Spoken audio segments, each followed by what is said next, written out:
Trending ಅಲ್ಲಿ ಇರೋಕ್ಕೋಸ್ಕರ ದರ್ಶನ್ ಹೆಸರು ತಗೊಂತೀನಿ, ಅದ್ರಲ್ಲಿ ನಂದೇನಿಲ್ಲ ಅಂತ ಹೇಳ್ತಾ ಇದ್ದಾರೆ. ಮೇಡಮ್ ಅವನೊಬ್ಬ ಕೊಲೆಗಾರ ಆರೋಪ ಇತ್ತು, ನಾವು ತಗೊಂಡು ಏನ್ ಮಾಡೋಣ ಮೇಡಮ್, ವೇಸ್ಟ್ ಮಾಡಿ. ಓಕೆ, ಒಂದು ಕೊಲೆ ಆರೋಪ ಓದ್ತಿರೋಂಥವನು ಅಲ್ಲ ಮೇಡಮ್, ಟ್ರೆಂಡಿಂಗ್ ಅಲ್ಲ ಮೇಡಮ್, ಅಲ್ಲ ಮೇಡಮ್, ಅವ್ರ ಹುಡುಗರು ಮತ್ತೆ ಅವನದು ನೆಟ್ವರ್ಕ್ ಹೆಂಗಿದೆ ಅಂತ ಒಂದ್ಸತಿ ಅವನನ್ನ ಟ್ರೆಂಡ್ ಮಾಡಿ ನೋಡಿ, ಗೊತ್ತಾಗುತ್ತೆ ನಿಮ್ಗೆ ಯಾವ ರೀತಿ ಟ್ರೋಲ್ ಆಗುತ್ತೆ, ಯಾವ ರೀತಿ ಫೋನ್ಗಳು ಮಾಡಿ ಕೆಟ್ಟ ಮಾತು ಬೈತಾರೆ. ಮೇಡಮ್ ನೀವು ಹೇಳೋದಷ್ಟು ಈಸಿ ಅಲ್ಲ. ದರ್ಶನ್ ಕರೆಕ್ಟಾಗಿ ಗೊತ್ತಿದ್ರೆ ಮನೇಲಿ ಮೋಸ್ಟ್ಲಿ ಅವ್ರ ಪತ್ನಿ ಗೊತ್ತಿರ್ತಾರೆ, ಇಲ್ಲ ಇನ್ವೆಸ್ಟಿಗೇಷನ್ ಆಫೀಸರ್ ಚಂದನ್ ಗೊತ್ತಿದೆ, ಅಥವಾ ನನಗೆ ಗೊತ್ತಿದೆ. ಇನ್ನು ಹೆಚ್ಚಾಗಿ ಗೊತ್ತಿರೋದು ಬೇರೆ ಬೇರೆ ಮುಖವಾಡ ಹಾಕೊಂಡ್ರು ಅಂತ ದರ್ಶನನ್ನ ನಾನು ಬಿಡಿ, ಅವ್ರೀಗ ಅವ್ರದ್ದೇ ಆದಂಥ ಕಷ್ಟದಲ್ಲಿ ಇದ್ದಾರೆ, ನಾನೇನು ಮಾತಾಡೋಕೆ ಹೋಗೋದಿಲ್ಲ. ಬಟ್ ಈ ದರ್ಶನಿಂದ ನಾನು ಟ್ರೆಂಡ್ ಆಗ್ತೀನಿ ಮೇಡಮ್. ನಾನು 25 ವರ್ಷದ ಹೋರಾಟ, ನಮ್ಮ ಆಸ್ತಿಗಳನ್ನ ನಾವು ಹೋರಾಟ ಮಾಡಿ ಉಳಿಸ್ಕೊಳಕ್ಕೋಸ್ಕರ ಹೋರಾಟ ಶುರು ಮಾಡಿದ್ದು. ನಮ್ಮ ಊರಲ್ಲಿ ಸಣ್ಣ ಪುಟ್ಟ ನೋಡಿ ಸಾಮಾಜಿಕವಾದಂಥ ಅಡೆತಡೆಗಳಾದಾಗ ನಾನು ಹೋರಾಟ ಮಾಡಿದ್ದು. ಇವತ್ತು ನನ್ನನ್ನು ಹಳ್ಳಿಯಿಂದ ಡೆಲ್ಲಿ ಮಟ್ಟಿಗೆ ಬೆಳೆಸಿರೋದು ನನ್ನ ಯೋಗ್ಯತೆನೇ ಹೊರತು ಯಾರೋ ದರ್ಶನ್ ಬಗ್ಗೆ ವಿರೋಧ ಮಾಡಿದೆ ಅವ್ನು ಬೆಳೆಸ್ದ. ಮೇಡಮ್ ಯಾರ್ಯಾರು ಬೆಳೆಸೋನು ದರ್ಶನ್ ನನಗೆ ಗೊತ್ತಿಲ್ಲ, ರಚಿತಾರಾಮನ್ ಬೆಳೆಸೋನಾ ಗೊತ್ತಿಲ್ಲ ನನಗೆ. ಓಕೆ, ರಚಿತಾರಾಮನ್ ಬೆಳೆಸಿರ್ಬೋದು, ಅದಕ್ಕೆ ಅಮ್ಮ ನೋಡಕ್ಕೆ ಹೋಯ್ತಾಳೆ. ಮೇಡಮ್ ನಮ್ಮನ್ನು ಯಾರು ಬೆಳೆಸೋಕ್ಕಾಗುತ್ತೆ ಮೇಡಮ್? ನಮ್ಮನ್ನು ವಿರೋಧ ಮಾಡೋದು ದರ್ಶನ್ ಫ್ಯಾನ್ಸು, ದರ್ಶನ್ ಬಿಟ್ಟರೆ ನಮ್ಮನ್ನು ಯಾರೂ ಬೆಳೆಸಿಲ್ಲ. ನಾವು ವಿರೋಧದಲ್ಲಿ ಬೆಳೆದವ್ನು ನಾನು. ಓಕೆ, ಅದಕ್ಕೆ ಕೆಪಾಸಿಟಿ ಬೇಕು ಮೇಡಮ್. ಬೆಂತಟ್ಟಿ ಬೆಳೆಸೋಕ್ಕೂ ಆಕ್ಟಿಂಗ್ ಅವಕಾಶ ಕೊಟ್ಟು ಬೆಳೆಸೋಕ್ಕೆ, ವಿರೋಧ ಮಾಡೋಕ್ಕೆ ಬೆಳೆಸೋಕ್ಕೂ ಬೇಜಾನ್ ವ್ಯತ್ಯಾಸ ಇದೆ. ಒಂದು ವಿರೋಧವನ್ನು ತಡ್ಕೊಂಡು ಬೆಳೆಯೋಂಥ ವ್ಯಕ್ತಿ ನಾನು. ಹಂಗಾಗಿ ನೆಗೆಟಿವ್ ಅಲ್ಲಿ ಮತ್ತೆ ವಿರೋಧದಲ್ಲಿ ಬೆಳೆದಿರೋನು, ಅದು ನನ್ನ ಕೆಪಾಸಿಟಿ ಮೇಡಮ್. ಯಾರೂ ನನಗೆ ಸೊಪ್ಪು ಹಾಕಿಲ್ಲ, ಯಾರೂ ನನಗೆ ಗೊಬ್ಬರನೂ ಹಾಕಿಲ್ಲ. ಸ್ವತಃ ಗೊಬ್ಬರನ ಸೊಪ್ಪನ್ನ ಉಣಿಸ್ಕೊಂಡು ಊಟನ ಉಣಿಸ್ಕೊಂಡು ಬೆಳೆದವ್ ನಾನು ಮೇಡಮ್. ಸರ್, ನವೆಂಬರ್ 10ರಿಂದ ದರ್ಶನ್ ಸರ್ ಕೇಸ್ ನಲ್ಲಿ ಟ್ರಬಲ್ ಪ್ರೋಸೆಸ್ ನಡೀತಾ ಇದೆ. ಸೊ ಆ ಪ್ರೋಸೆಸ್ ಹೇಗೆ ನಡೆಯುತ್ತೆ ಸರ್? ಆಸ್ ಅ ಲಾಯರ್ ಆಗಿ ನೀವು ಹೇಳೋದು? ವೆರಿ ಸಾರಿ, ನಾರಾಯಣ ಸ್ವಾಮಿನ ಕೇಳಿ ಮೇಡಮ್. ಪವಿತ್ರ ಗೌಡ ಲಾಯರ್ ಇದ್ದಾರೆ, ನಾರಾಯಣ ಸ್ವಾಮಿ ಅಂತ. I think he will explain to the detail and core. Like sir, ನಮ್ಗೆ ಅವರ ವಿಚಾರದಲ್ಲಿ ಹೇಗ್ ನಡೆಯುತ್ತೆ ಅನ್ನೋದಲ್ಲ ಸರ್, ನೀವು ಆಸ್ ಅ ಲಾಯರ್ ಆಗಿ ಹೇಗ್ ನಡೆಯುತ್ತೆ ಅನ್ನೋದು ಸಾಕಷ್ಟು ಜನಕ್ಕೆ ಒಂದು ಡೌಟ್ ಇರುತ್ತೆ, ಹೇಗ್ ನಡೆಯುತ್ತೆ, ಹೇಗಾಗುತ್ತೆ ಅಂತ. ಸೊ ಅದನ್ನ ನೀವು ಮೇಡಮ್ ದರ್ಶನ್ ಕೇಸ್ ಬಿಟ್ಟಾಕಿ ನಮ್ ಚಾರ್ಜ್ ಆಗಿದೆ ಕೇಸ್. ಅದು ಚಾರ್ಜ್ ಅಂತಂದ್ರೆ ಆರೋಪಗಳನ್ನ ನಿಮ್ ಮೇಲೆ ಇದೆಯಪ್ಪ, ನೀವು ಇದನ್ನ ಒಪ್ಕೊಳ್ತೀರಾ ಅಂತ. ಉಧಮ್ ಸಿಂಗ್ ಈ ಜನರಲ್ ಡಯಾರ್ನ ಗುಂಡಾಕಿ ಸಾಯಿಸ್ತಾನೆ ಲಂಡನ್ ಅಲ್ಲಿ, ಅಲ್ಲೂ ಕೂಡ ಚಾರ್ಜ್ ಮಾಡ್ತಾರೆ ಕೇಸು ಉಧಮ್ ಸಿಂಗ್ಗೆ, ನಿನ್ ಮೇಲೆ ಈ ಆರೋಪ ಇದೆ ಅಂತ. ಉಧಮ್ ಸಿಂಗ್ ಒಪ್ಕೊಂಡ್ಬಿಡ್ತಾನೆ, ಹೌದು ನಾನೇ ಕೊಂದಿದ್ದು, 6 ಗುಂಡು ಹಾಕಿದ್ದು ನಾನೇ ಸಾಯಿಸಿದ್ದು ಅಂತ. ಆತನಿಗೆ ಮರಣದಂಡನೆ ಕೊಡ್ತಾರೆ. ಅಕಸ್ಮಾತ್ ಆವತ್ತು 1944 ಅಲ್ಲೋ 1941 ಅಲ್ಲೋ ಉಧಮ್ ಸಿಂಗ್ ಏನಾದ್ರು ಅವತ್ತು ಒಪ್ಕೊಂಡಿಲ್ಲ ಅಂತಿದ್ರೆ ಅದು ಟ್ರಯಲ್, ಅಂದ್ರೆ ಈ ಪ್ರಾಸಿಕ್ಯೂಷನ್ ಅಥವಾ ಸರ್ಕಾರಿ ವಕೀಲರು ಮತ್ತೆ ಪೊಲೀಸರು ಅದನ್ನ ಎಸ್ಟಾಬ್ಲಿಷ್ ಮಾಡಬೇಕು, ಅಂದ್ರೆ ಇವರು ಅಪರಾಧ ಮಾಡಿದ್ದಾರೆ ಅಂತ. ಸೊ ಮೊನ್ನೆ ನಡೆದಿದ್ದು ಅದನ್ನೇ ಈ ರೀತಿ ಚಾರ್ಜ್ ಮಾಡ್ತಾರೆ ಕೇಸನ್ನ. ಚಾರ್ಜ್ ಅಂತಂದ್ರೆ ನಿಮ್ಮ ಮೇಲೆ ಈ ರೀತಿ ಆರೋಪ ಇದೆ, ಇನ್ವೆಸ್ಟಿಗೇಷನ್ ಆಫೀಸರು 10,000 ಪುಟದ 10,000 ಪೇಜಿನ ಡಾಕ್ಯುಮೆಂಟನ್ನು ತಂದು ಹಾಕಿದ್ದಾರೆ. ವಿಡಿಯೋ ಪ್ರೂಫ್ ಇದೆ, ಮತ್ತು ಫಾರೆನ್ಸಿಕ್ ಪ್ರೂಫ್ಸ್ ಇದೆ, ಸರ್ಕಮ್ಸ್ಟೆನ್ಷಿಯಲ್ ಎವಿಡೆನ್ಸ್ಗಳಿದೆ. ಸರ್ಕಮ್ಸ್ಟೆನ್ಷಿಯಲ್ ಅಂದರೆ ಅಲ್ಲಿ ಸಾಂದರ್ಭಿಕವಾದಂಥ ಎವಿಡೆನ್ಸ್ಗಳಾಗಿರ್ಬೋದು, ಮತ್ತು ಫೋನ್ ಕಾಲ್ಸ್ ಇದೆ. ಯಾಕಂದರೆ ಫಾರೆನ್ಸಿಕ್ ಅವರು ಮತ್ತು ಇದೆಲ್ಲ ತುಂಬ ವರ್ಕ್ ಮಾಡಿದ್ದಾರೆ ಆ ಕೇಸಲ್ಲಿ. ಮತ್ತು ವಿಡಿಯೋ ಪ್ರೂಫ್ಸ್ ಇದೆ ಅಂತ ಹೇಳ್ತಾರೆ, ವಿಚ್ ಐ ಡೋಂಟ್ ನೋ. ಮತ್ತು ನನಗೆ ಗೊತ್ತಿರೋ ಪ್ರಕಾರ ಒಂದು 10,000 ಪೇಜಿನ ಚಾರ್ಜ್ ಶೀಟ್ ಅದು. ಆಮೇಲೆ ACP Chandan is the investigation officer. ಈಗ ಇಷ್ಟೆಲ್ಲ ಇದೆಯಪ್ಪ, ನೀವು 16 ಜನನೋ 15 ಜನನೋ ಯಾರು ಆರೋಪಿಗಳಿದ್ರಲ್ಲ, ಇದಕ್ಕೆ ನಿಮಗೆ ಇದನ್ನು ನೀವು ಆರೋಪ ನಿಮ್ಮ ಮೇಲೆ ಇದೆ ಅಂತ ಜಡ್ಜ್ ಕೇಳ್ತಾರೆ. ಆರೋಪ ನಿಮ್ಮ ಮೇಲೆ ಇದೆ, ಒಪ್ಕೊಳ್ತೀರಾ ಅಂತ. ಒಪ್ಕೊಂಡ್ರೆ ಅಲ್ಲೇ ಶಿಕ್ಷೆ ಬರೀಬೋದು. ಒಪ್ಕೊಂಡಿಲ್ಲ ಅಂತಂದರೆ, ಮೊನ್ನೆ ಆ ಕೇಸಲ್ಲಿ ಅವ್ರು ಒಪ್ಕೊಂಡಿಲ್ಲ, ಇಲ್ಲ ನಾವು ಮಾಡಿಲ್ಲ, ತಪ್ಪು ಮಾಡಿಲ್ಲ ಅಂತಂದ್ರು. ನಾವು ಈಗ ವಿಟ್ನೆಸ್ಗಳು ಬರ್ತಾರೆ, ಅಂದರೆ ಕಂಪ್ಲೇನೆಂಟ್ ಆಗಿರ್ಬೋದು, ಸಾಕ್ಷಿಗಳಾಗಿರ್ಬೋದು, ಇನ್ವೆಸ್ಟಿಗೇಷನ್ ಆಫೀಸರ್ ಆಗಿರ್ಬೋದು, ಮಾಜರ್ ಮಾಡಿದಂಥ ಪೊಲೀಸರು, ಮತ್ತು ಅವರು ಮತ್ತು ಫಾರೆನ್ಸಿಕ್ ಟೀಮ್ ಅವರು, ಮತ್ತು ಸರ್ಕಮ್ಸ್ಟೆನ್ಷಿಯಲ್ ಎವಿಡೆನ್ಸ್ಗಳು, ಶೆಡ್ಡಲ್ಲಿದ್ದವರು, ಸೆಕ್ಯೂರಿಟಿ, ಇವರೆಲ್ಲ ಒಂದು ಸಾಕ್ಷಿ ಹೇಳ್ತಾರೆ. ಪ್ರತಿಯೊಂದು ಸಾಕ್ಷಿನಲ್ಲೂ ಕೂಡ ಪ್ರಾಸಿಕ್ಯೂಷನ್ನು, ಸರ್ಕಾರಿ ಪರ ವಕೀಲರು, ಪೊಲೀಸವರು ಇವರು ಅಪರಾಧ ಮಾಡಿದ್ದಾರೆ ಅಂತ ಪ್ರೂವ್ ಮಾಡಬೇಕಾಗುತ್ತೆ. So it's takes its own time. ಇವತ್ತು ನೆನ್ನೆಲ್ಲ ಆಗಲ್ಲ ಇದು, it takes its own time. ಲಾದು ತನ್ನದೇ ಆದಂಥ ಪ್ರೋಸೆಸ್ ಇದೆ. ಇದೆಲ್ಲ ಆದಮೇಲೆ ಒನ್ಸ್ ಅಗೇನ್ ಮತ್ತೊಂದು ಸತಿ ಆರ್ಗ್ಯುಮೆಂಟ್ ಆಗುತ್ತೆ. 313 ಸ್ಟೇಟ್ಮೆಂಟ್ ಅಂತ ಮುಂಚೆ ಅಂತ ಇದ್ವಿ, 313 ಸ್ಟೇಟ್ಮೆಂಟ್ ಆಗುತ್ತೆ. 313 ಸ್ಟೇಟ್ಮೆಂಟಲ್ಲೂ ಮತ್ತೆ ಕೇಳ್ತಾರೆ, ಆಗಿಲ್ಲ ಅಂತಂದಾಗ ಆರ್ಗ್ಯುಮೆಂಟ್ಸ್ ಆಗುತ್ತೆ. ಈ ಎಂಟೈರ್ ಎವಿಡೆನ್ಸ್ಗಳನ್ನು, ಎಂಟೈರ್ 10,000 ಪೇಜಿನ ಎವಿಡೆನ್ಸ್ಗಳನ್ನು ಲಿಟ್ಮಸ್ ಟೆಸ್ಟ್ಗೆ ಹೋಗುತ್ತೆ ಜಡ್ಜ್ ಮುಂದೆ. 10,000 ಪೇಜ್ ಹಾಕಿದ ತಕ್ಷಣ ಅದೆಲ್ಲ ನಿಜ ಅಂತ ಒಪ್ಕೊಳ್ಳಲ್ಲ ಜಡ್ಜ್ ಅವರು. ಅದನ್ನ ಡಿಫೆನ್ಸ್ ಅವರು ಸುಳ್ಳು ಅಂತಾರೆ, ಪ್ರಾಸಿಕ್ಯೂಷನ್ ನಿಜ ಅಂತಾರೆ. ಈ ಎರಡೂ ಕೂಡ ಅಲ್ಲಿ ವಾದ ವಿವಾದಗಳು ನಡೀತದೆ. ಡೆಪೋಸಿಷನ್ ಅಂತ ಆಗುತ್ತೆ. ಈಗ ಫಾರ್ ಎಕ್ಸಾಂಪಲ್ ಕಂಪ್ಲೇಂಟ್ ಕೊಟ್ಟವರು ಅವ್ರ ಮನೆ ಕಡೆಯವರು ಅವ್ರು ಬಂದು ಹೇಳ್ತಾರೆ, ಹೌದು ಸ್ವಾಮಿ ನಾವೇ ಕಂಪ್ಲೇಂಟ್ ಕೊಟ್ಟಿದ್ದು, ಇದು ಅಂತಾರೆ. ಇನ್ವೆಸ್ಟಿಗೇಷನ್ ಆಫೀಸರ್, ಹೌದು ಸರ್ ನಾನೇ ಇದನ್ನು ಮಾಡಿದ್ದು, ನಾನು ಇಲ್ಲಿ ಹೋಗಿದ್ದೆ, ಮಾಜರ್ ಮಾಡಿದೆ, ಶೆಡ್ಗೆ ಹೋಗಿದ್ದೆ, ಸೆಕ್ಯೂರಿಟಿನ ಕರ್ಕೊಂಬಂದೆ, ಮತ್ತು ಈ ಎಂಟೈರ್ ಟೀಮನ್ನು ಕರ್ಕೊಂಬಂದು ನಾವು ಇಲ್ಲಿ ಇಂಟ್ರಾಕ್ಷನ್ ಮಾಡಿದ್ದೀವಿ, ಸ್ಟೇಷನಲ್ಲಿ ಒಪ್ಕೊಂಡಿದ್ದಾರೆ. ಮತ್ತೆ ಅದನ್ನೇ ತಗೊಂಡ್ಬಂದು ನಾವಿಲ್ಲಿ ಒಂದಷ್ಟು ಸ್ವಾಯಿಚ್ಛ ಹೇಳಿಕೆಗಳನ್ನ ಸೆಕ್ಯೂರಿಟಿ ಗಾರ್ಡ್ಸ್ ಅವ್ರ ಕೈಲಿ ಮಾಡಿಸಿದ್ದೀವಿ. ಫಾರೆನ್ಸಿಕ್ ಅವರು ನೋಡಿ ಎಸ್ಟಾಬ್ಲಿಷ್ ಮಾಡುತ್ತೆ ಹೌದು ಈ ಟೈಮಲ್ಲಿ ಇತ್ತು ಅಂತ. ಮತ್ತೆ ಎಲೆಕ್ಟ್ರಾನಿಕ್ ಎವಿಡೆನ್ಸ್ಗಳು ನೋಡಿಕೊಳ್ಳ ಮೊಬೈಲ್ ಟವರ್ ಲೊಕೇಶನ್ಸ್ ಆ ಟೈಮಲ್ಲಿ ಅಲ್ಲಿತ್ತು. ಅಲ್ಲಿ ಯಾವುದೋ ಒಂದು 2-3 CCTV ಕ್ಯಾಮ್ರಾದಲ್ಲಿ ಆರೋಪಿಗಳ ಗಾಡಿಗಳು ಪಾಸ್ ಆಗ್ತಾ ಇರೋದು ಒಂದು ಕಟ್ ಅಂಡ್ ಪೀಸಸ್, ಒಂದು ಸಣ್ಣ ಸಣ್ಣ ಎವಿಡೆನ್ಸ್ಗಳು ಇದನ್ನ ಪ್ರೆಸೆಂಟ್ ಮಾಡ್ತಾರೆ. ಅಂದ್ರೆ to establish that as it's they were part of that crime ಅಂತ. ಸೊ ಬಿಯಾಂಡ್ ರೀಸನಬಲ್ ಡೌಟ್ ಅದನ್ನ ಎಸ್ಟಾಬ್ಲಿಷ್ ಮಾಡೋಕೆ it's a very simple word, beyond reasonable doubt. ಈ ಬಿಯಾಂಡ್ ರೀಸನಬಲ್ ಡೌಟೇ ಈ ಕೇಸನ್ನ ಮೇಕ್ ಅಂಡ್ ಬ್ರೇಕ್ ಆಗೋದು. ಸೊ ಯಾ ಸರ್, ಈಗ Darshan sir ಇನ್ನೂ ಆರೋಪಿ ಅಂತ ಗೊತ್ತಾಗಿಲ್ಲ, ಅವನೊಬ್ಬ ಕೊಲೆಗಾರ ಅಂತ ಹೇಳಿದ್ರಿ. ಅವರ ಫ್ಯಾನ್ಸ್ ನೋಡಿದವರು ಇದಕ್ಕೆ ಅಲ್ವಾ ಸರ್ ನಿಮ್ಗೆ ಬೈಯೋದು, ಬ್ಯಾಡ್ ಕಮೆಂಟ್ ಹಾಕ್ಸೋದಾಗಿರ್ಬೋದು, ನಿಮಗೆ ಕಾಲ್ ಮಾಡಿ ಬೈಯೋದಾಗಿರ್ಬೋದು? ಅನ್ಕೊಳ್ಳಿ ಮೇಡಮ್, ನನ್ನ ದರ್ಶನ್ ಬಗ್ಗೆ ನಾನು ಜಾಸ್ತಿ ಮಾತಾಡೋಕೆ ಹೋಗಲ್ಲ. ಕಾರಣ ಯಾಕೆ ಅಂತಂದ್ರೆ ಈಸ್ ಇನ್ ಜೈಲು. ನಮಗೆ ಮಾನವೀಯತೆ ಇದೆ. ಈಗ ಅವ್ರು ಮಾಡೋರು ಇಲ್ಲೋ ಕೋರ್ಟಲ್ಲಿ ಎಸ್ಟಾಬ್ಲಿಷ್ ಆಗುತ್ತೆ. ಮಾಡಿದೆ ಅಂತ ಸರ್ಕಾರ ಪರ ವಕೀಲರು, ಪೊಲೀಸರು ಹೇಳ್ತಾರೆ. ಮಾಡಿಲ್ಲ ಅಂತ ಅವ್ರು ಡಿಫೆನ್ಸ್ ಲಾಯರ್ ಹೇಳ್ತಾರೆ. It is up to the court to give this verdict ಬಂದಾಗ ಅವರು ಆರೋಪಿನ ನಿರಪರಾಧಿನ ಅಂತ ಗೊತ್ತಾಗುತ್ತೆ.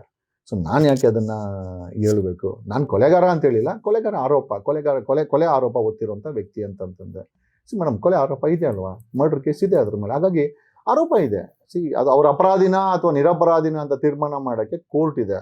I think court will clear madam. Okay sir, ಕೊನೆಯದಾಗಿ ಒಂದು ಪ್ರಶ್ನೆ ಕೇಳ್ತೀನಿ. ನೀವು ಮಾನವೀಯತೆ ಅಂತ ಹೇಳ್ಬೇಕಾದ್ರೆ ಸರ್, ಈಗ ದರ್ಶನ್ ಸರ್ನ ತುಂಬಾ ದೊಡ್ಡ ಅಭಿಮಾನಿ ಬಳಗನೆ ಅವ್ರದ್ದಿದೆ ಸರ್. ನಾವು ಮಾನವೀಯತೆ ಅಂದ್ರೆ ನಮ್ ಜೊತೆನೆ ಇದ್ದವರು, ನಾವು ನೋಡ್ತಾ ಬೆಳೆದವರು, ಅವ್ರನ್ನ ನೋಡ್ತಾ ನಾವು ಬೆಳೆದವರು. ಸೊ ಅವ್ರು ನೋಡ್ಬೇಕಾದ್ರೆ ನಿನ್ನೆ ಸಮೇತ ಅವ್ರು ಕೋರ್ಟಿಗೆ ಹೋಗಿದ್ರು. ಕೋರ್ಟಿಗೆ ಹೋಗ್ಬೇಕಾದ್ರೆ ಅವ್ರು ಒಂದ್ ಹಿಂಗ್ ಕಾಣಿಸ್ಕೊಂಡ್ರು ಅಂತ ಹೇಳಿದ್ರೆ ಎಷ್ಟೇ ಕಲ್ಲು ಹೃದಯ ಇದ್ರು ಕರ್ಗೋಗೋ ಅನ್ನೋ ಒಂದು ಸಿಚುವೇಶನ್ ಸರ್ ನಿನ್ನೆ ಅವ್ರು ಕಾಣಿಸ್ಕೊಂಡಿದ್ದು. ನಾವು ನಿನ್ನೆ ವಿಡಿಯೋಸ್ ಎಲ್ಲ ನೋಡಿದ್ದು. ಮಾನವೀಯತೆಯಿಂದ ನೀವು ಆ ವಿಚಾರ ಇಟ್ಕೊಂಡು ನೀವು ದರ್ಶನ್ ಸರ್ ಬಗ್ಗೆ ಹೇಳೋದಾದ್ರೆ ಏನ್ ಹೇಳ್ತೀರಾ ಸರ್? ಆಸ್ ಅ ನೀವು ಲಾಯರ್ ಆಗಿ ಏನಾದ್ರು ನೀವೊಂದ್ ಲಾಯರ್, ಅವರಿಗೆ ಅವರ ಯಾವ್ದೋ ಲಾಯರ್ ಇರ್ಬೋದು, ಅವ್ರಿಗೆ ಏನಾದ್ರು ಹೇಳಿ ಅವ್ರನ್ನ ಹೊರಗ್ ಬರೋ ಪ್ರಯತ್ನ ಏನಾದ್ರು ಮಾಡ್ಬೋದಾ? ಈ ತರ ಏನಾದ್ರು ಇದ್ರೆ ದರ್ಶನ್ ಸರ್ ಫ್ಯಾನ್ಸ್ ಗಳು ಇದ್ರಿಂದ ನಿಮ್ಮ ಒಳ್ಳೆಯ ಪ್ರೀತಿಯನ್ನು ನೋಡ್ಬೋದಲ್ಲ ಸರ್? ಮೇಡಮ್, ನನ್ಗೆ ಯಾರು ಕೆಟ್ಟ ವಿಚಾರಕ್ಕೆ ಪ್ರೀತಿ ಮಾಡೋದು ಬೇಡ. ನನಗೆ ಆ ಥರ ಫ್ಯಾನ್ಸು ನನಗೆ ಬೇಕಾಗಿಲ್ಲ. ನೀವು ಹೇಳಿದ್ರಿ ನೆನ್ನೆ ದರ್ಶನ್ ಕೋರ್ಟಲ್ಲಿ ಕೂತ್ಕೊಂಡಿತ್ತು ಅಂತ. Definitely as a human being yes, ಆ ಜಾಗದಲ್ಲಿ ಅವ್ರು ಕೂರಬಾರ್ದಾಗಿತ್ತು. This is what. ಬಟ್ ಕೂತಿರೋದು ಅವ್ರ ತಪ್ಪದು. ನಾನಂತೂ ಅವ್ರನ್ನ ಕೂರಿಸಿಲ್ಲ. ಅವ್ರು ಮಾಡ್ಕೊಂಡಿರೋಂಥ ಅನಾಹುತಕ್ಕೆ ಅವ್ರು ಕೂತಿದ್ದಾರೆ, ಫೈನ್. ನೆನ್ನೆ ಅವ್ರಲ್ಲಿ ಕೂತಿದ್ದಕ್ಕೆ ಮರುಕ ಉಂಟಾಗುವಂಥ ಸಮಾಜ ಅವ್ರ ಫ್ಯಾನ್ಸ್ಗೆ ಇದೇ ಏನೋ ಆ ಕೊಲೆ ಆದ್ನಲ್ಲ ವ್ಯಕ್ತಿ, ಆ ಕೊಲೆ ಆದಾಗ ಆ ಹೆಣ್ಣು ಮಗಳ ಹೊಟ್ಟೆನಲ್ಲಿ 5 ತಿಂಗಳು ಮಗು ಇತ್ತು. ಆ ಮಗುಗೆ ತಂದೆನೇ ಇಲ್ದಿರೋ ಜನ್ಮ ತಗೊಂಡಿದ್ದೆ. ಈಗ ಆ ಮಗುಗೆ ನೀರು ಹಾಕಿದಾಗ ಆ ಮಗು ಬೆಳೀತಾ ಇರ್ಬೇಕಾದ್ರೆ ನಮ್ಮಪ್ಪ ಅಂತ ಎಲ್ಲಿ ಅಂತೇಳಿ ಆ ಹೆಣ್ಮಗಳನ್ನ ಕೇಳಿದ್ರೆ ಇದು ಕೂಡ ಮಾನವೀಯತೆನೇ ಅಲ್ವಾ? ಈ ಸಮಾಜ ಬರೀ ದರ್ಶನ್ ಕೋರ್ಟಲ್ಲಿ ಅಷ್ಟು ದೊಡ್ಡ ಹೀರೋ ಆಗಿದ್ದನ್ನು ಕೂತ್ಕೊಂಡಂತ ಮರ್ಕವನ್ನ ಐ ಥಿಂಕ್ ವ್ಯಕ್ತಪಡಿಸುವಂಥ ಸಮಾಜ ಫ್ಯಾನ್ಸು ತಂದೆನೇ ಇಲ್ದಿರ ಆಗ್ಬಿಟ್ನಲ್ಲ. ತಂದೆನೇ ಇಲ್ದಿರ ಏನೇ ತಪ್ಪು ಮಾಡಿರಲಿ ಮೇಡಮ್, ಕೊಲೆ ಒಂದು ಬಿಟ್ಟು ಬೇರೆ ಏನೇ ಮಾಡಿದ್ರು ಕೂಡ ಡೆಫಿನೆಟ್ಲಿ ಕ್ಷಮಿಸ್ಬೋದು. ಬಟ್ ಒಂದ್ಸತಿ ಜೀವ ಹೋದ ಮೇಲೆ ಆ ಜೀವ ಹೋಗಿರೋ ಜೀವನ ವಾಪಸ್ ತರ್ಲಿಕ್ಕಾಗತ್ತಾ? ಅವ್ನ ಬಾಡಿ ನೋಡಿ ನೀವು ಹೋಗ್ಲಿ. ನೆನ್ನೆ definitely sitting in that position. ಆಮೇಲೆ ಬಿಟ್ಟಾಕಿ ದರ್ಶನ್ ಅವ್ರಿಗೆ ನೀವು ಹೇಳಿದ್ರಲ್ಲ, ಒಂದು ತಪ್ಪಿಗೆ ಓಕೆ ಕ್ಷಮ್ಸನ ಅಂತಲೂ ಹೇಳ್ಕೊಂಡನ. ಜೈಲಿಗೆ ಹೋದ್ಮೇಲೆ ಅಲ್ಲಿ ಬೇರೆ ಚಟುವಟಿಕೆಗಳು ಮಾಡಿ FIR ಹಾಕ್ಸ್ಕೊಂಡ್ರು. ಅಲ್ಲಿಂದ ಮತ್ತೆ ಕಮಾನ್ ಎತ್ತಿದ್ರು, ಇಲ್ಲಿಂದ ತಗೊಂಡೋಗಿ ಬಳ್ಳಾರಿ ಜೈಲಿಗೆ ಹಾಕಿದ್ರು. ಆಮೇಲೆ forget about all that madam. At least ನಾನು ಸಜೆಷನ್ ಅಂದಿದ್ದಕ್ಕೆ ಹೇಳ್ತಾ ಇದ್ದೀನಿ ಮೇಡಮ್, ಯಾರು ಎಲ್ಲಿ ಬೇಕಾದ್ರೆ ಸುಳ್ಳು ಹೇಳಿ, ನ್ಯಾಯಾಲಯಕ್ಕೆ ಇರೋದ್ರಲ್ಲಿ ನಿಜ ಹೇಳಿ. ಏನಕ್ಕೆ ಅಂತಂದರೆ ಮೇಡಮ್, ಮೆಡಿಕಲ್ ಬೇಲ್ ಅಪ್ಲಿಕೇಶನ್ ಹಾಕೋದು ಬದಲು ಆರಾಮಾಗಿ ಹಂಗೆ ಇದ್ದಿದ್ದಾರೆ. ಅಕಸ್ಮಾತ್ ರಿಜೆಕ್ಟ್ ಆಗ್ತಾ ಇತ್ತು, ಹೈಕೋರ್ಟಲ್ಲಿ ರಿಜೆಕ್ಟ್ ಆಗ್ತಾ ಇತ್ತು. ಒಂದು ಸ್ವಲ್ಪ ದಿವಸ ಬಿಟ್ಟು ಸುಪ್ರೀಂ ಕೋರ್ಟ್ಗೆ ಹಾಕಿದ್ರೆ ಬಿಡ್ರಪ್ಪ ಹೆಂಗಿರು ಚಾರ್ಜ್ ಶೀಟ್ ಫೈಲ್ ಆಗಿದೆ ಬಿಡ್ರಯ್ಯ ಅಂತೇಳಿ ಅವರೇ ಬಿಟ್ಟು ಕಳಿಸ್ತಾ ಇದ್ರು. ಯಾರು? ಸುಪ್ರೀಂ ಕೋರ್ಟ್ ಅವರು. ನೀವು ಹೈಕೋರ್ಟಲ್ಲಿ ಮೆಡಿಕಲ್ ಬೇಲ್ ತಗೊಂಡು ಫರ್ಗೆಟ್ ಅಬೌಟ್ ಏನೋ ಇನ್ಸಿಡೆಂಟ್, ಅದನ್ನು ಕ್ಷಮಿಸೋಣ. ಯಾವುದೋ ಏನೋ ಜೈಲಲ್ಲಿ ಆದಂಥದ ವಿಚಾರಣೆನೂ ಕೂಡ ಬೇಕಾದ್ರೆ ಕ್ಷಮಿಸ್ಬಿಡೋಣ, ಬೇಕಾದ್ರೆ ಬೇಡ ಬಿಟ್ಟಾಕಪ್ಪ, 3 FIR ಆಯಿತು, ಏನೋ ಅಲ್ಲಿ ಏನೋ ಚರಕಂಗೆ ಕೂತ್ಕೊಂಡ್ರೆ ಅದನ್ನು ಬಿಟ್ಟಾಕೋಣ. ಬಟ್ ನ್ಯಾಯಾಲಯಕ್ಕೆ ಹೈಕೋರ್ಟಲ್ಲಿ ಓಕೆ ನನಗೆ ಬೆನ್ನೋವು ಅಂತ ಹೇಳಿ ಅದನ್ನು ತಗೊಂಡು ವಾಪಸ್ ಬಂದು ಆದಿಚುಂಚನಗಿರಿ ಆಸ್ಪತ್ರೆಗೆ ಸೇರಿಕೊಂಡು ಅಲ್ಲಿ ಆಪರೇಷನ್ ಮಾಡಿಸ್ಕೊಂಡಿರ, ಮತ್ತೆ ಶೂಟಿಂಗ್ ಹೋಗಿ ಅಲ್ಲಿ ಇದಕ್ಕೇನೋ ನ್ಯಾಯಾಲಯಕ್ಕೆ ಹೀರಿಂಗ್ ಡೇಟ್ಗೆ ಅಬ್ಸ್ಕಾಂಡಿಂಗ್ ಹಾಕ್ಕೊಂಡು ಅವರಲ್ಲಿ ವಾರಂಟ್ ಮಾಡ್ತೀವಿ ಅಂತೇಳಿ ಮೇಡಮ್ ಇದೆಲ್ಲ ಏನಾಗ್ತದೆ ಮೇಡಮ್? ಓಕೆ, ತಪ್ಪು ಮಾಡಿದ್ದಾರೆ, ತಪ್ಪು ಮೇಲೆ ಸುಳ್ಳು ಆಗ್ಬಿಟ್ರೆ ನ್ಯಾಯಾಲಯದಲ್ಲಿ ಹೈಕೋರ್ಟಲ್ಲಿ ಅವರು ಮೆಡಿಕಲ್ ಬೇಲ್ ತಗೊಂಡಿರಾ, ರಿಜೆಕ್ಟ್ ಆಗಿದ್ರು ಪರವಾಗಿಲ್ಲಪ್ಪ, ನಾನು ನಿಜ ಹೇಳ್ತೀನಿ, ನಾನು ಬೇಲ್ ತಗೊಳ್ಬೇಕು. ಅದೇ ಕೇಸಲ್ಲಿ ಆರೋಪಿ ಆಗಿದ್ದಂಥ ದೀಪಕ್ಗೆ ಬೇಲ್ ಸಿಗುತ್ತೆ. ದೀಪಕ್ ಯಾರದು? ಮುನಿರತ್ನ ಅವರ ಅಕ್ಕನ ಮಗ ದೀಪಕ್ಗೆ ಬೇಲ್ ಸಿಗುತ್ತೆ. ಅವನಿಗೆ ಬೇಲ್ ಸಿಕ್ಕಿದ್ಮೇಲೆ ನಿಂಗೂ ಸಿಗುತ್ತೆ ತಾನೆ. ಅಕಸ್ಮಾತ್ ಒಂದು ತಿಂಗಳು ಲೇಟ್ ಆಗಿರ್ಬೋದು, 2 ತಿಂಗಳು ಲೇಟ್ ಆಗಿರ್ಬೋದು, ಚಾರ್ಜ್ ಶೀಟ್ ಫೈಲ್ ಮಾಡಿಬಿಡ್ಲಿ. ಅವರು ಚಾರ್ಜ್ ಶೀಟ್ ಫೈಲ್ ಮಾಡಿಬಿಡ್ಲಿ. ಚಾರ್ಜ್ ಶೀಟ್ ಫೈಲ್ ಮಾಡಿದ್ಮೇಲೆ ಹೈಕೋರ್ಟಲ್ಲಿ ರಿಜೆಕ್ಟ್ ಆಯಿತು ಅಂತ ಅನ್ಕೊಳ್ಳಿ, ದರ್ಶನ್ದು ರಿಜೆಕ್ಟ್ ಆಯಿತು. ಈಗ ದರ್ಶನ್ಗೆ ಬೇಲ್ ಕೊಟ್ಟಿದ್ದು ಹೈಕೋರ್ಟು, ಮತ್ತೆ ಅದನ್ನು ಕ್ಯಾನ್ಸಲ್ ಮಾಡಿದ್ದು ಸುಪ್ರೀಂ ಕೋರ್ಟು. ಅಕಸ್ಮಾತ್ ಹೈಕೋರ್ಟಲ್ಲಿ ನಿಮಗೆ ಬೇಲ್ ಸಿಕ್ಕಿಲ್ಲ, ಕನ್ವಿನ್ಸ್ ಆಗಿಲ್ಲ, ಬಿಟ್ಟು ಬಿಡಿ, ಇನ್ನೊಂದು ತಿಂಗಳು ಇರ್ಬೋದಾಗಿತ್ತು ಅಲ್ವಾ? ಇನ್ನೊಂದು ತಿಂಗಳು 2 ತಿಂಗಳು ಇದ್ಬಿಟ್ಟು ಮತ್ತೆ ಸುಪ್ರೀಂ ಕೋರ್ಟ್ಗೆ ಬೇಲ್ ಹಾಕಿದೆ, ಬೇಲ್ ಅಪ್ಲಿಕೇಶನ್ ಹಾಕಿ, ಸ್ವಾಮಿ ನೋಡಿ ನಮ್ಮ ಚಾರ್ಜ್ ಶೀಟ್ ಫೈಲ್ ಆಗಿದೆ, ನಾವು ನಿಯತಾಗಿ ಅಟೆಂಡ್ ಮಾಡ್ತೀವಿ, ನಮ್ಮ ಮೇಲೆ ಇದು ಸುಳ್ಳು ಆರೋಪ, ಆಮೇಲೆ ನನಗೆ ಶಿಕ್ಷೆ ಕೊಡಂಗಿದ್ರೆ ಟ್ರಯಲ್ ನಡೀತದೆ, ನಾನು ಅಟೆಂಡ್ ಆಗ್ತೀನಿ, ನಾನು ಎಲ್ಲೂ ಓಡೋಗೋದಿಲ್ಲ, ನನಗೆ ಬೇಲ್ ಕೊಡಿ ಅಂದರೆ ಸುಪ್ರೀಂ ಕೋರ್ಟ್ ಖಂಡಿತವಾಗಿ ಕೊಟ್ಟಿರೋದು ಮೇಡಮ್. ಈ ತಪ್ಪನ್ನು ಯಾರು ಮಾಡಿದ್ದು? ಈಗ ಅವರ ಅಡ್ವೊಕೇಟ್ಗಳು ಇಲ್ಲಿ ನಮಗೆ ಮೇಡಮ್ ಮೈಕ್ ಮುಂದೆ ಮಾತಾಡೋ ಅಡ್ವೊಕೇಟ್ಗಿಂತ ಬುದ್ಧಿವಂತ ಅಡ್ವೊಕೇಟ್ ಬೇಕಾಗಿದೆ. ನೀವು ನನ್ನ ಕೇಳಿದ್ರಿ ಸರ್ ಈಗ ಅಲ್ಲಿ ಚಾರ್ಜ್ ಆಗಿದೆ, ಏನು ಕೇಸು ಅಂತ. ಮೋಸ್ಟ್ಲಿ ಈಗ ನಿಮ್ಗೆ ಅರ್ಥ ಆಯಿತು ಚಾರ್ಜ್ ಆದಮೇಲೆ ಏನಾಗುತ್ತೆ ಕೇಸು ಅಂತ. ನಾನು ಸಾಂದರ್ಭಿಕವಾಗಿ ಪ್ಲಸ್ ಉಧಮ್ ಸಿಂಗ್ ಕೇಸ್ ಎರಡನ್ನೂ ಇಟ್ಕೊಂಡು ಹೇಳಿದೆ. So we want technicalities and real advocates. ಬರೀ ಮೈಕ್ ಮುಂದೆ ಕೂತ್ಕೊಂಡು ಏನೋ ನಾವು ಯಾರನ್ನೋ ಡಿಫೆಂಡ್ ಮಾಡ್ಕೊಳೋದಲ್ಲ. ನಾವು ಡಿಫೆಂಡ್ ಮಾಡ್ಕೊಬೇಕಾರೋದು ಕೋರ್ಟಲ್ಲಿ. ಮೈಕ್ ಮುಂದೆ ಡಿಫೆಂಡ್ ಮಾಡ್ಕೊಂಡ್ರೆ ಜನಕ್ಕೆ ಎಂಟರ್ಟೈನ್ಮೆಂಟ್ ಆಗುತ್ತೆ ಹೊರತು ನಿಜವಾಗಿ ನಾವು ಡಿಫೆಂಡ್ ಮಾಡ್ಕೊಬೇಕಾರೋದು ನಾವು ಕೋರ್ಟಲ್ಲಿ. ಮೇಡಮ್ ನಾನೇನಾದರೂ ದರ್ಶನ್ ಅಡ್ವೊಕೇಟ್ಸ್ ಆಗಿದ್ದಿದ್ರೆ ನಾನು ಹೇಳ್ತಾ ಇರೋದು, I would have never light the ಹೈಕೋರ್ಟ್ಗೆ ನಾನು ಸುಳ್ಳು ಹೇಳ್ತಾ ಇರಲಿಲ್ಲ. ಹೌದು ಸ್ವಾಮಿ, ನಮಗೆ ಬೇಲ್ ಬೇಕಾಗಿದೆ, ನಾನು ಮೆಡಿಕಲ್ ಅಂತ ಅಪ್ಲೈ ಮಾಡ್ಕೊಂಡು, ಮೆಡಿಕಲ್ ನಿಜ ಇರಬೇಕಲ್ವಾ? ಮೆಡಿಕಲ್ ನಿಜ ಇಲ್ಲಿತ್ತಾನೆ ಇವತ್ತು ಅವ್ರು ಮತ್ತೆ ಸುಪ್ರೀಂ ಕೋರ್ಟ್ ಕ್ಯಾನ್ಸಲ್ ಮಾಡಿ ಹೊರಗಡೆ ಕಳಿಸಿದ್ದು. I never expected, forget about it. Observation ಹೆಂಗಿತ್ತು ಸುಪ್ರೀಂ ಕೋರ್ಟ್ದು, I never expected this from an high court ಅಂತ. ಏನಕ್ಕೆ ಅಂತ ಪಾಪ ಸಾಹೇಬ ಹೇಳಿಲ್ಲ, ಅಲ್ಲಿ ಸುಪ್ರೀಂ ಕೋರ್ಟ್ ಸಾಹೇಬ ಹೇಳಿಲ್ಲ, ಬಟ್ ಅಬ್ಸರ್ವೇಷನ್ಸ್ ಆಯಿತು. ಈ ರೀತಿ ಒಂದು ಒಂಥರ ನೆಗ್ಲೆಕ್ಟ್ ಆಗಿ ಇದನ್ನ ಈ ಅಬ್ಸರ್ವೇಷನ್ನೇ ಮಾಡಿದ್ರ ಈ ಒಂದು ಬೇಲ್ ಪಿಟಿಷನ್ ಅಲೋ ಮಾಡಿರೋದನ್ನ ನಿಜವಾಗ್ಲೂ ನಾವು ಖಂಡಿಸ್ತೀವಿ ಅಂತ. That was observation of the supreme court. Madam ನಾವ್ಯಾರು ವಿರೋಧಿನೂ ಅಲ್ಲ ಮೇಡಮ್. ಇಲ್ಲಿ ಬುದ್ಧಿವಂತಿಕೆ ಬೇಕಾಗುತ್ತೆ, ತಾಳ್ಮೆ ಬೇಕಾಗುತ್ತೆ, ನಂಬಿಕೆ ಬೇಕಾಗುತ್ತೆ. This is what is required madam. Trollings will only damage him. Media ಮುಂದೆ ಬಂದಷ್ಟು ಡ್ಯಾಮೇಜ್ ಆಗುತ್ತೆ. ತಾಳ್ಮೆಯಿಂದ ಇರಬೇಕು. ಆಮೇಲೆ ಒಂದು ಅಡ್ವೊಕೇಟ್ ಅಲ್ಲ ಮೇಡಮ್, 10 ಅಡ್ವೊಕೇಟ್ ಕೆಲಸ ಮಾಡಲಿ ಮೇಡಮ್. ನಮಗೆ ದರ್ಶನ್ ಪರವಾಗಿ ಬಂದು ಮಾಧ್ಯಮಗಳ ಮುಂದೆ ಹೇಳೋವಂಥ ಅಡ್ವೊಕೇಟ್ ಅವಶ್ಯಕತೆ ಇಲ್ಲ. ದರ್ಶನ್ಗೆ ನಾನು ಕೇಳೋದಾಯ್ತು ಅಂತಂದರೆ they need an advocate who can think in different angles. ಈ ಒಂದು ಕೇಸನ್ನು 10,000 ಪೇಜು ಫಾರೆನ್ಸಿಕ್ ಇದೆ, ಸರ್ಕಮ್ಸ್ಟೆನ್ಷಿಯಲ್ ಎವಿಡೆನ್ಸ್ಗಳಿದೆ, ಮೊಬೈಲ್ ಟವಲ್ ಎಲೆಕ್ಟ್ರಾನಿಕ್ ಎವಿಡೆನ್ಸ್ಗಳಿದೆ, ಕೆಲವೊಂದು ಸಾಕ್ಷ್ಯಗಳಿದೆ, ಸೆಕ್ಯೂರಿಟಿಗಳವರು ಸಾಕ್ಷ್ಯಗಳಿದೆ, ಪೋಸ್ಟ್ ಮಾರ್ಟಮ್ ರಿಪೋರ್ಟ್ ಇದೆ ಮೇಡಮ್. ಇದನ್ನೆಲ್ಲ ಡಿಫೆನ್ಸ್ ಆಗಿ ತಗೊಂಡು ಆತನ ಬಚಾವ್ ಮಾಡೋ ಅಂತ ಒಂದು ಟೀಮ್ ಬೇಕಾಗಿದೆ. ವ್ಯಕ್ತಿಗತವಾಗಿ they should know that this people ಈ ಒಂದು ವ್ಯಕ್ತಿನ ಹೊರಗಡೆ ಕರ್ಕೊಂಡ್ಬರ್ಬೇಕು ಅನ್ನೋ ಒಂದು ಮಾನಸಿಕ ಸ್ಥಿತಿ ಇರಬೇಕು. ಅದಿಲ್ಲ ಅಂತಂದ್ರೆ ಮೇಡಮ್ ಬರೀ ನೀವು ಕಾಸಿಗೆ ಮೇಡಮ್ ಇವತ್ತು ಫೀಸ್ಗೋಸ್ಕರ ಎಷ್ಟೋ ಜನ ಅಡ್ವೊಕೇಟ್ ಮಾಡ್ತಾರೆ. ಬಟ್ ಐ ಥಿಂಕ್ ಮಾನಸಿಕವಾಗಿ ಆ ಕೇಸನ್ನ ಅರ್ಥಕೊಂಡು ಮಾಡೋದಿದೆಯಲ್ಲ madam, only those type of advocates can bring Darshan out. Otherwise ಫೀಸ್ಗೋಸ್ಕರ ಯಾರಾದರೂ ಕೆಲಸ ಮಾಡಿದರೆ, ವಕಾಲತ್ ಹಾಕಿದರೆ ಖಂಡಿತ ಏನು ತೊಂದರೆ ಆಗಿದೆಯೋ ಅದು ತೊಂದರೆ ಮುಂದುವರಿಯುತ್ತೆ. ಆ್ಯಂಡ್ ಇವನ್ ನಾವು ಈಗಲೂ ಕೂಡ ಕಾಲ ಮಿಂಚಿಲ್ಲ. ನಾನು ಸೂಕ್ಷ್ಮವಾಗಿ ಹೇಳ್ತೀನಿ, ಈಗಲೂ ಕೂಡ ಕಾಲ ಮಿಂಚಿಲ್ಲ. ದರ್ಶನ್ ಇವಂದು ಯಾರ್ದು ಬಿಗ್ ಬಾಸ್ ಹುಡುಗ ಗಲಾಟೆ, ಯಾರೋ ಅವ್ನು ಹುಡುಗ ನಾನು ನಿಮ್ಮ ಮನೆ ಹುಡುಗ ಏನೋ ಅಂತ ಹಾಕೊಂಡಿದ್ದಲ್ಲ, ಅವ್ನು ಗಲಾಟೆ ಆಯ್ತಲ್ಲ ಅಲ್ಲಿ ದೊಡ್ಡಬಳ್ಳಾಪುರದಲ್ಲಿ. ನಾನು ಆವಾಗಲೇ ಹೇಳಿದ್ದೆ, ಅವ್ನು ಹೇಳ್ದ ಅಣ್ಣ ಸುಪ್ರೀಂ ಕೋರ್ಟಲ್ಲಿ ದರ್ಶನ್ದು ಇದೆ, ನೀವೇನಾದ್ರು ಕಂಪ್ಲೇಂಟ್ ಕೊಡಿ ಅಂತಂದ್ರೆ ನೀವೇನೋ ಕಂಪ್ಲೇಂಟ್ ಕೊಟ್ಟ ಹೇಳಿದ ಅಟ್ಯಾಕ್ ಮಾಡಿದ್ರೆ ಗಲಾಟೆ ಮಾಡಿದ್ರೆ ಕಂಪ್ಲೇಂಟ್ ಕೊಡಲೇಬೇಕಾಗುತ್ತೆ. ರಮ್ಯಾ ಅವ್ರು ಕಂಪ್ಲೇಂಟ್ ಕೊಡಿ, ನಾವು ಹೇಳೋಕ್ಕಾಗತ್ತೆ ಅದನ್ನ? ರಮ್ಯಾ ಅವ್ರನ್ನ ಈಗ ನೋಡಿ ಅದೊಂದು ಅಡಿಷನ್ ಆಯ್ತಾ ಅಲ್ಲ. ನೋಡಿ ಈಗ ನಾವು ಅಂಥ ಸಂದರ್ಭದಲ್ಲೂ ಕೂಡ ಮಾತಾಡಿಲ್ಲ. ನಾವು ಹೇಳಿದ್ದೇನು ಅಂತಂದ್ರೆ ಈ ಹುಡುಗರಿಂದ, ದರ್ಶನ್ ಫ್ಯಾನ್ಸ್ಗಳಿಂದ ದರ್ಶನ್ ತೊಂದರೆ ಆಗ್ಬಾರ್ದು. ಈ ದರ್ಶನ್ದು ರಮ್ಯನ್ ಕಂಪ್ಲೇಂಟ್ FIR ಆಯ್ತು, 5-6 ಜನ ಅರೆಸ್ಟ್ ಆರ. ಅವ್ನ ಮುಖಗಳು ನೋಡಿದ್ರೆ ಯಾರು ಅಂತ ಗೊತ್ತಿಲ್ಲ. ಅವ್ರುಗಳು ಕೆಟ್ಟದಾಗ ಮಾಡಿ ರಮ್ಯನ ಮೇಲೆ ಟ್ರೋಲ್ ಮಾಡಿ ಅದೊಂದು FIR ಆಯ್ತಾ. ದರ್ಶನ್ ಹೆಸರು ಅಲ್ಲೂ ಓಡ್ತಾ. ಮತ್ತೆ ಇವನು ಯಾರೋ ಈ ಬಿಗ್ ಬಾಸ್ ಅಲ್ಲಿ ಇದ್ನಲ್ಲ ಮುಂಚೆ, ಅವನ ಮೇಲೆ ಅವನೆಲ್ಲೋ ಏನೋ ಚಾಕುನೋ ಡ್ರಾಗರ್ ಇಟ್ಟು ಅದೊಂದು ಕೇಸ್ ಆಯ್ತಾ. ಮೇಡಮ್ ಇದೆಲ್ಲ ಯಾರು ಮಾಡಿದ್ದು? ನಾವು ಮಾಡೋ ಅಂತ ಹೇಳಿದ್ರ ಮೇಡಮ್? ಅವ್ರು ಆಲ್ರೆಡಿ ತೊಂದರೆಗಳಿದ್ದಾರೆ ದರ್ಶನ್ ಅವರು. ಒಬ್ಬ ಫ್ಯಾನ್ಸ್ಗಳಾಗಿ ಇದು ಕಚರಾ ಕೆಲಸಗಳನ್ನ ಮಾಡಬಾರ್ದು. ಇವ್ರನ್ನ ಫ್ಯಾನ್ಸ್ ಅಂತ ಹೇಳ್ಬೇಕಾ, 6 ಅವ್ರು ಹೇಳ್ಬೇಕು? ಅವರು are this fans? No, they are the troubles. Darshan ಅವ್ರಿಗೆ ಅದು ಟ್ರಬಲ್ಸ್. ಅದು ಇದನ್ನ ನೋಡಿ ಮೇಡಮ್, ನಿಜವಾದ ಫ್ಯಾನ್ಸು ಮತ್ತೆ ಫ್ಯಾನ್ಸ್ ಅಂತ ಹೇಳ್ಕೊಂಡು ಸಮಸ್ಯೆಗೆ ಸಿಕ್ಕಾಕ್ಸೋರ್ನ they have to be separated. ಈಗ ನಿಮ್ಮನ್ನೇ ತೊಂದರೆ ಸಿಗಾಕ್ಸೋರ್ನ ಫ್ಯಾನ್ಸ್ ಹಂಗಂದು ಹೆಂಗೆ ಹೇಳ್ತೀರಾ ನೀವು? ಈ ಎರಡು ಸಂದರ್ಭ, ಒಂದು ರಮ್ಯನ ಕೇಸ್ ಆಗಿರ್ಬೋದು ಅಥವಾ ಅವನು ಒಳ್ಳೆ ಹುಡುಗ ಪ್ರಥಮ್ ಕೇಸ್ ಆಗಿರ್ಬೋದು, ಇವೆರಡು ಕೇಸ್ಗಳನ್ನ ಹೇಗೆ ಹೇಳ್ತೀರಾ? ಎರಡು ಕೇಸಲ್ಲೂ ಕೂಡ ದರ್ಶನ್ ಪಾತ್ರ ಇದೆ ಅಂತ ನಾವು ಯಾರು ಹೇಳಲ್ಲ, ಬಟ್ ಅವ್ರ ಫ್ಯಾನ್ಸ್ ಪಾತ್ರ ಇದೆ. ಮೇಡಮ್, ಇಂಥವ್ರನ್ನ ಮಟ್ಟ ಹಾಕಕ್ಕೆ ಯಾಕೆ ಒಂದು ಕರೆ ಕೊಡಬಾರ್ದಾಗಿತ್ತು? ಅಥವಾ ಇಂಥವ್ರು ನಮ್ಮನ್ನ ಈ ಶುಡ್ ಹಾವ್ ಡಿಸೋನ್ ದೆಮ್. ನನಗೂ ಸಂಬಂಧ ಇಲ್ಲಪ್ಪ, ಯಾಕಂದ್ರೆ ಇರೋದು ಆಲ್ರೆಡಿ ಸುಳಿಲ್ ಸಿಕ್ಕಾಕೊಂಡಿದ್ದಾರೆ ಅವರು. ಈ ಕೊಲೆ ಕೇಸಿಂದ ಒಳಗಡೆ ಬರೋದಿದೆಯಲ್ಲ, ಇದು ರಾಜಕೀಯವಾಗಿ ಕೂಡ ಒಂದು ದೊಡ್ಡ ಕಂಟಾಗ್ತಾ ಇದೆ. It's not about police and this one madam, ಇಲ್ಲಿ ಒಂದು ರಾಜಕೀಯ ಕೂಡ ಇದೆ. ಈಗ ಪ್ರಜ್ವಲ್ ಬಂದ್ಬಿಟ್ಟು JDS ಫ್ಯಾಮಿಲಿ, ಕಾಂಗ್ರೆಸ್ ಅವ್ರು ಒಳಗೆ ಕಟ್ಸಿದ್ರು.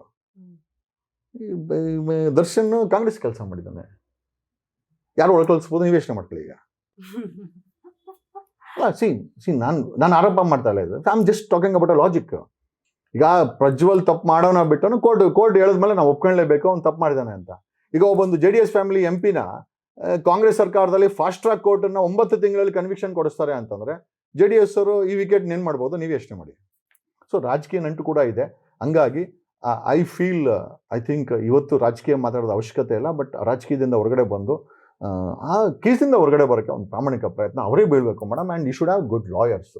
ನಾನು ಹೇಳೋದನ್ನ ಮತ್ತೆ ಹೇಳ್ತಾ ಇದ್ದೀನಿ ಮೇಡಮ್, ಸುಳ್ಳು ನಮಗೆ ನೋಡಿ, ನ್ಯಾಯಾಲಯಕ್ಕೆ ಸುಳ್ಳು ಹೇಳಿದ್ರೆ ತಗೊಳಕಂತೀವಿ.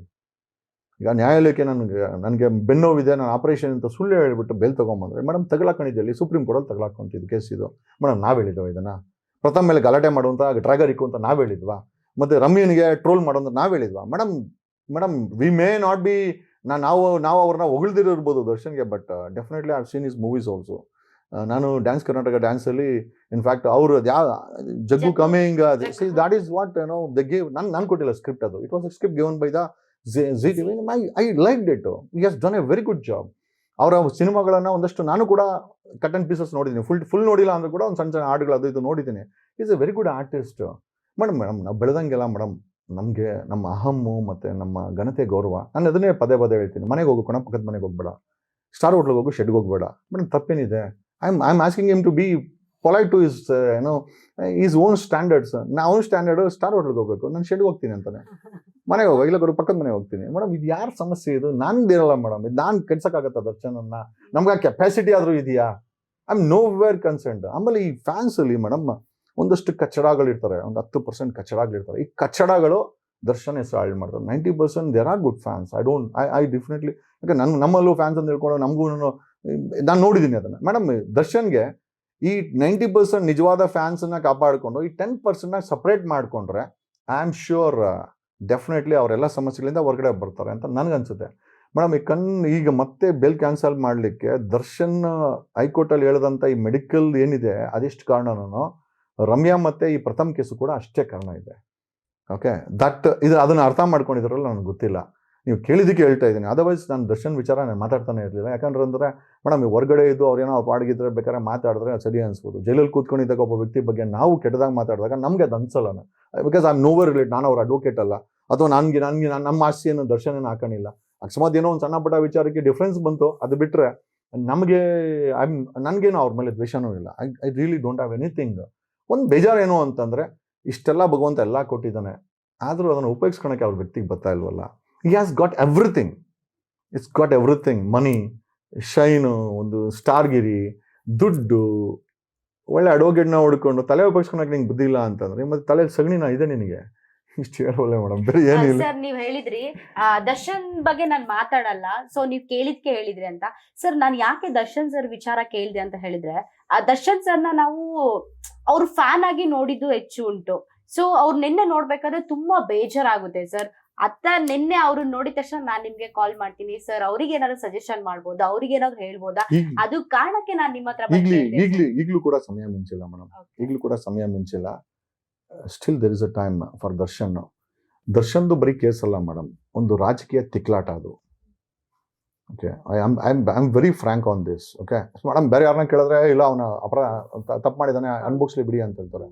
ಮೇಡಮ್ ದರ್ಶನ್ದು ಬರೀ it's not only case, it's A fight, political fight ಅಲ್ಲಿ. ಓಕೆ, ಈಗ ಪ್ರಜ್ವಲ್ ಹೊರಡೆ ಹೋಗಿರೋದಕ್ಕೆ ಒಂದು ವಿಕೆಟ್ ಬೇಕಾಗಿದೆ. ಆ ವಿಕೆಟ್ ದರ್ಶನ್ ಆಗಬಾರ್ದು ಅನ್ನೋದು ನನ್ನ ಒಂದು ಇಚ್ಛೆ. ಇಷ್ಟು ಓಪನ್ ಆಗಿ ಕರ್ನಾಟಕದಲ್ಲಿ ಯಾರು ಕೇಳಿದ್ರು ಹೇಳಲ್ಲ, ನಾನು ಇದನ್ನು ಹೇಳ್ತಾ ಇದ್ದೀನಿ.